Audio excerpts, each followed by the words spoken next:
especialmente si pensamos en la incidencia de tuberculosis en nuestro centro. Nosotros somos un país endémico prácticamente de tuberculosis y hay zonas donde todavía es mucho más frecuente. Por eso es que tenemos que tomarlo en cuenta. Cuando tenemos procesos infecciosos a nivel articular, óseo, obviamente tenemos que usar en esta patología.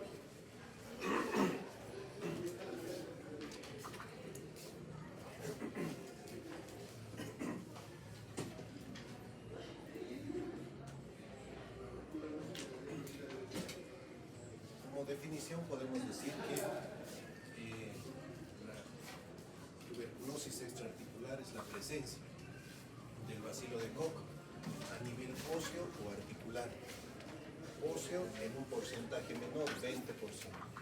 Articular en un porcentaje mucho mayor, prácticamente el 80%. Dentro de las tuberculosis es la tercera localización más común, la parte ósea. En primer lugar se encuentra la pleural, en segundo lugar la ganglionar y en tercer puesto el tejido óseo. Estos son los famosos bichos que causan este tipo de patologías. Epidemiológicamente, su compromiso pulmonar en un 85%, compromiso extrapulmonar el 15%. Se dan cuenta, es raro la parte extrapulmonar. El compromiso óseo, de manera general, entre un 2 al 5%. 50% de los pacientes con tuberculosis ósea tienen una patología pulmonar asociada. Entonces, es muy frecuente esa asociación. La localización, la que se lleva la flor, columna, 30 a 50%. Las demás articulaciones van bajando de forma porcentual, poco a poco, siendo la segunda localización más alta en la cadera y la localización mucho más rara a nivel del tobillo. Si hablamos un poquito de patogenia, podemos ver que tenemos tres focos de infección: pulmonar, renal o ganglionar.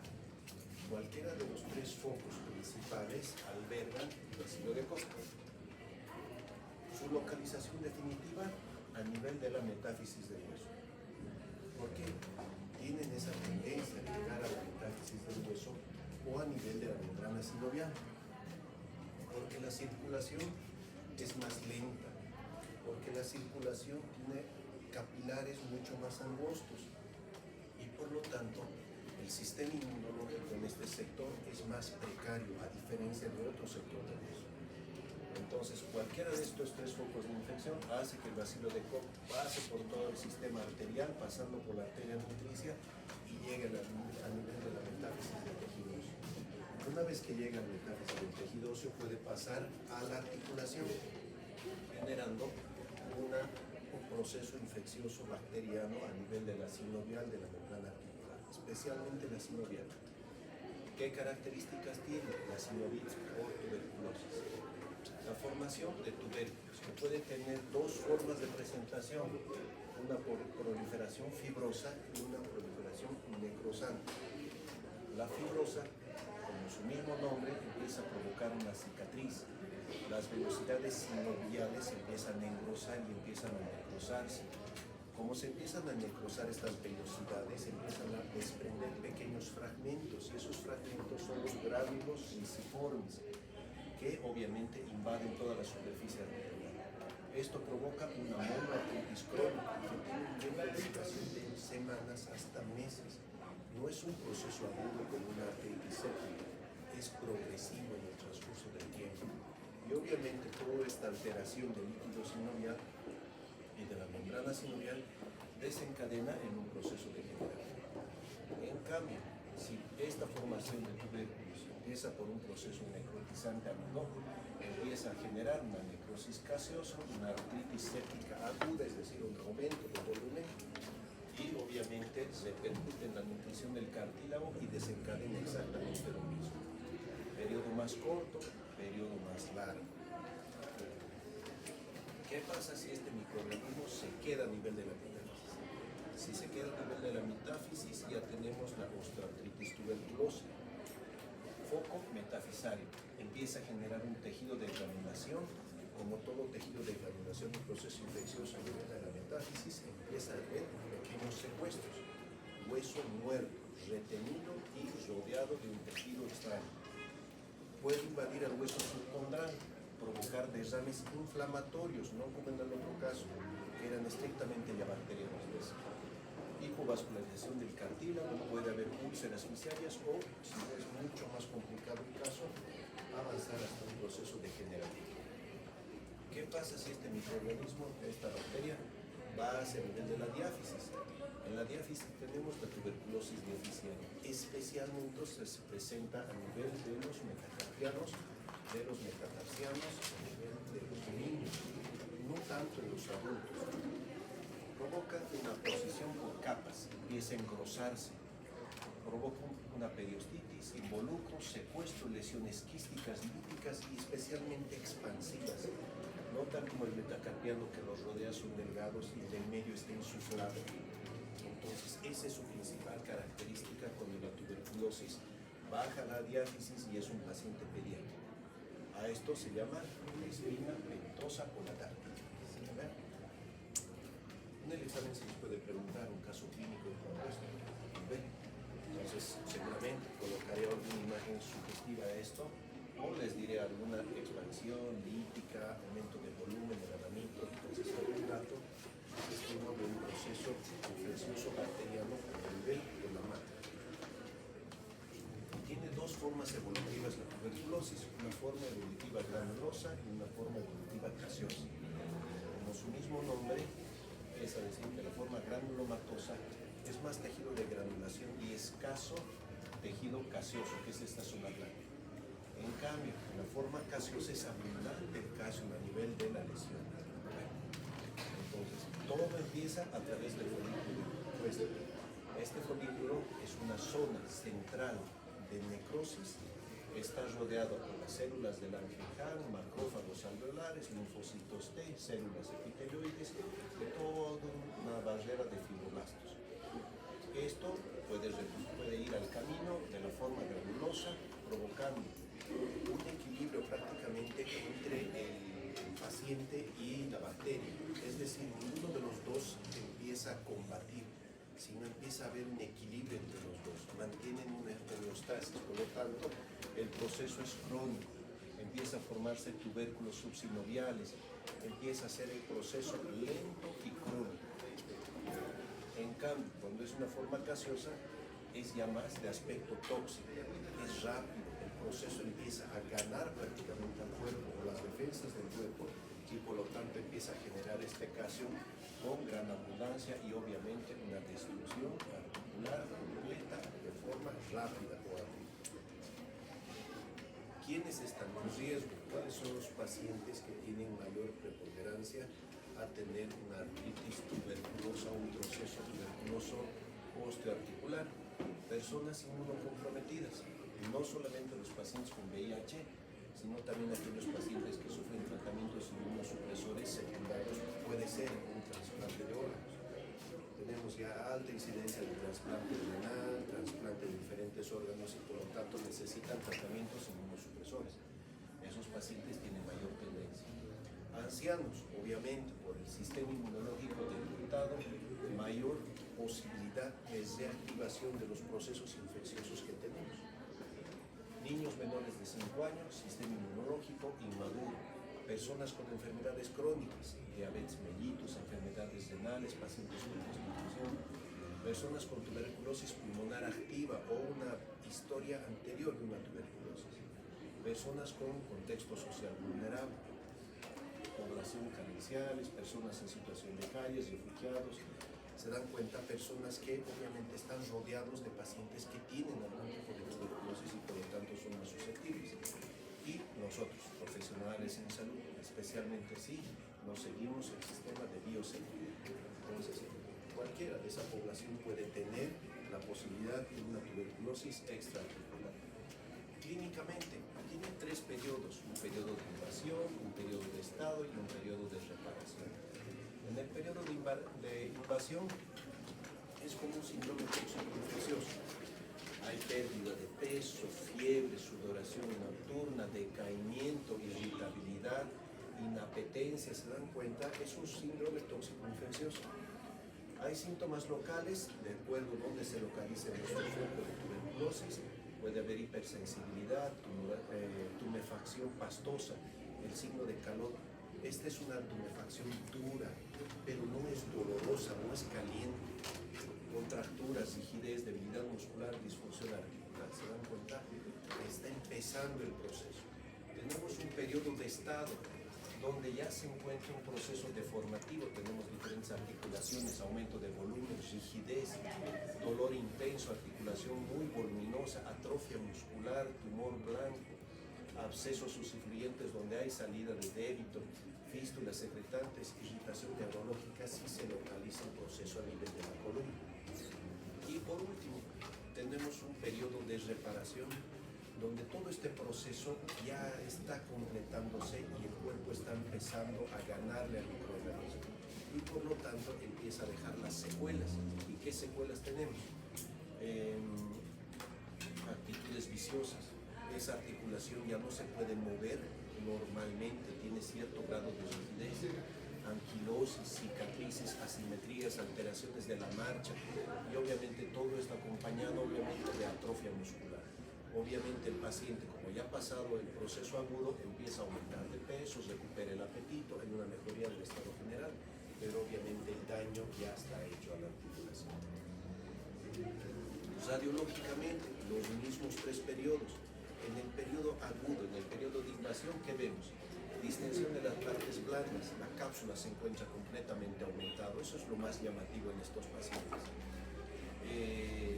Podemos tener osteoporosis regional, obviamente por el desuso, si el paciente no utiliza la articulación, empieza a perder la cantidad de calcio necesaria a esa articulación y empieza a haber osteoporosis. Disminución de la interlínea articular, como habíamos dicho, la superficie articular se ve alterada por la nutrición y por lo tanto empieza a disminuir su grosor. Manchas translúcidas carentes de arquitectura ósea, como en esta imagen.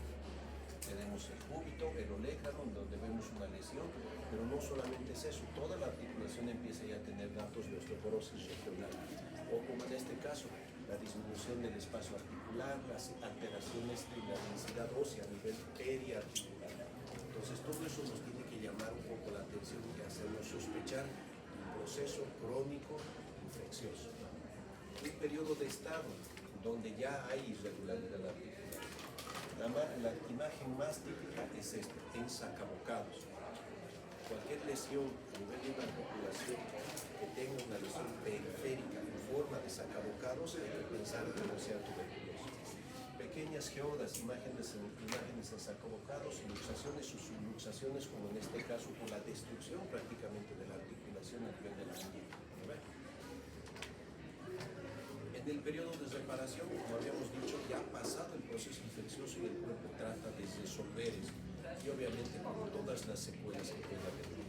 Por ejemplo, teníamos aquí una espondilolisitis tuberculosa, donde obviamente el tejido sinovial y el proceso infeccioso ha carcomido prácticamente las partes centrales entre dos vértebras y ambas han colapsado. Por eso las dos vértebras se ven en forma de cuña. Eso puede desencadenar por la posición, obviamente, una cirrosis. Aquí ya prácticamente ni se nota la articulación, el espacio articular ha desaparecido y por lo tanto la articulación se ha quedado en esta posición en semiflexión. La misma muñeca que hemos visto en la anterior nunca va a volver a recuperar su eje, esta muñeca, y por lo tanto va a tener una desviación al lado más donde dominan prácticamente los músculos. Otros estudios, ¿qué estudios podemos pedir para sospechar un proceso infeccioso de este tipo? Ecografías, tomografías, resonancias. Las ecografías, como saben, nos ayudan especialmente en las partes blandas. La tomografía nos ayuda para ver qué tanto ha comprometido el tejido óseo, qué tanto es la destrucción que está generando. Y la resonancia magnética obviamente nos ayuda a ver con más detalle las estructuras más profundas y especialmente las estructuras blandas, similar que la ecografía pero con mayor sensibilidad. ¿Qué otros laboratorios podemos pedir para que tengamos un diagnóstico más preciso de una tuberculosis osteoarticular? El más típico, el cultivo para becar, tarda 6 a 8 semanas, un proceso sumamente largo, donde obviamente tenemos al paciente internado esperando sus resultados, pero por suerte tenemos otras alternativas. La tuberculina, 48 a 72 horas, la tenemos 3 días, tiene una alta sensibilidad del 99 al 95%. ¿Se dan cuenta? ELISA para becar mucho más rápido, en 24 horas ya tenemos la respuesta. Obviamente baja un poco su sensibilidad y especificidad, y últimamente estamos actuando con el PCR en tiempo real, que tarda 2 horas en salir. Bueno, obviamente, mientras más rápido, baja un poquito la sensibilidad y especificidad. El más frecuente que utilizamos son estos dos, el cultivo y la prueba de Martov. Tratamientos. Al igual que la tuberculosis pulmonar, necesita periodos prolongados. Cuando han llevado tuberculosis pulmonar, estamos hablando de 8 meses de tratamiento. En cambio, en el tejido extrapulmonar y especialmente en el tejido óseo, son 10 meses de tratamiento. Se aumenta 2 meses más. Tratamiento similar, cuatro asociado, y son rifampicina, tirosinamida y tamiflu. Y tenemos obviamente una segunda fase donde utilizamos la isoniazida y rifampicina. Obviamente esta última fase de 10 meses nos ayuda para prevenir la resistencia, eliminar la persistencia de bacilos, reducción de la tasa de recaídas. Lo malo del tejido óseo, que es que si ustedes imaginan, la zona metafisaria es como un esponja, es como un panal de abejas, donde tenemos un montón de trabéculas que se encuentran obviamente ocupadas por el bacilo. Y nosotros podemos hacer de que con los antibióticos este microorganismo logre atenuarse, pero posiblemente no desaparecer. Se atenúa, se esconde dentro de este panal de abejas que tenemos a nivel de la metáfisis. ¿Y qué está esperando? Nuestras defensas nuevamente bajen para obviamente volver a salir. Lo mismo pasa con la osteomielitis. Muchas veces la osteomielitis, cuando se la diagnostica, ya es un sinónimo de amputación, porque este proceso infeccioso persiste y persiste y persiste y está esperando a que tus defensas bajen para otra vez salir y empezar la destrucción. Patologías más típicas, por ejemplo, en la columna, tenemos la enfermedad del anelón versus la enfermedad de Pock. Estas dos siempre van inmersas en lo que es la columna vertebral. ¿Cuál es la diferencia? Se origina en el arco posterior, a diferencia de la enfermedad de Pock, que se origina en el cuerpo vertebral. Uno es atrás, otro es adelante. Esa es la gran diferencia. ¿Cuál es más frecuente? La enfermedad de Pock. Pero siempre hay que estar atento a que no sea una enfermedad de vertebral. Obviamente la enfermedad de Pock tiene diferentes características sintomáticas: estrechamiento del espacio de los discos, colapso vertebral, deformidad, déficit neurológico, en el caso de que esté comprometiendo la medicación. Complicaciones: un absceso espinal, y si se encuentra a nivel de la región lumbar, puede invadir todo lo que es el psoas ilíaco. Y obviamente, como el psoas ilíaco tiene una fascia muscular bastante grande, empieza a provocar el típico absceso frío en la región inguinal. Eso es frecuente especialmente en los niños. Los niños vienen con un dolor, vienen con una masa palpable en la región inguinal. Ni siquiera les duele mucho la columna, pero sí tienen una masa palpable, que cuando tú lo tocas, eso situyente empieza a tener cierto movimiento. No es caliente, no es muy doloroso, pero está. Entonces ahí te pones a pensar de dónde viene, y obviamente empiezas a recordar la región inguinal, no será una hernia, no será tu problema, pero empiezas a indagar un poco más. Incluso nosotros hemos tenido la posibilidad de sacar ecografías, hacer funciones ecográficas, obviamente guiadas para poder absorberse el líquido, mandar a cultivo. ¿Y cuál es la respuesta? Que el proceso no era ahí, el proceso era mucho más arriba, y por todo el trayecto del psoas se ha localizado en la región inguinal. Entonces siempre estén atentos a esos procesos, especialmente en niños. Coxitis tuberculosa, complicada, porque obviamente en quienes se presenta: adultos, en edad media o ancianos, en quienes también se presenta en esta misma patología procesos degenerativos. La misma edad, en los pacientes de la tercera edad, lo primero que pensamos es un proceso degenerativo propio de la edad, una artrosis. Pero tenemos que estar atentos al grado de destrucción. Una artrosis no provoca esa severidad de destrucción de la articulación. Incluso en el paciente reumático, que tiene como órgano blanco la membrana sinovial, la articulación permanece, hasta puede provocar una pelvis de Otto, se llama, ¿no? Tenemos dolores en las acétabulas, la cabeza se mantiene íntegra y empieza a empujar hacia adentro de la acétabula.